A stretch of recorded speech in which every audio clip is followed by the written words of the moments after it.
दोस्तों नमस्कार। यह सरकार बचाने की आखिरी लड़ाई है।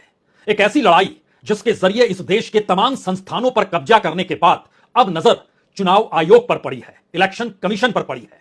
सुप्रीम कोर्ट के भीतर जब चुनाव आयुक्त की नियुक्ति को लेकर मामला पहुंचा था, उसी वक्त सुप्रीम कोर्ट ने फैसला दिया था।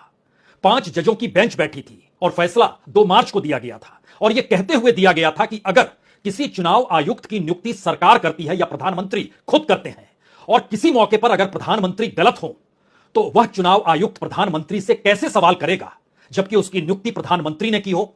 और शायद यही वो बात थी जिसके बाद से सुप्रीम कोर्ट में 5 जजों की बेंच ने यह तय किया कि चुनाव आयुक्त की नियुक्ति अब से जो होगी उसमें 3 सदस्य होंगे। उसमें एक तरफ प्रधानमंत्री होंगे, दूसरी तरफ विपक्ष के नेता या फिर जो सबसे बड़े राजनीतिक दल संसद के भीतर होगा उसके नेता होंगे, और तीसरे चीफ जस्टिस ऑफ इंडिया यानी सुप्रीम कोर्ट के चीफ जस्टिस होंगे।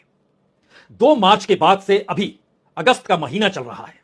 कितने महीने बीते हैं, लेकिन सरकार को समझ में आ गया कि अब शायद चीफ जस्टिस अगर मायने रखेंगे, और खास तौर से उस दौर में जब एक के बाद एक फैसले सरकार के खिलाफ जा रहे हैं या फिर वह विपक्ष की राजनीति को आगे बढ़ा रहे हैं, या फिर सरल शब्दों में कहें तो सरकार की तानाशाही को रोक रहा है सुप्रीम कोर्ट, ऐसे मौके पर जब चुनाव नजदीक आ रहे हैं।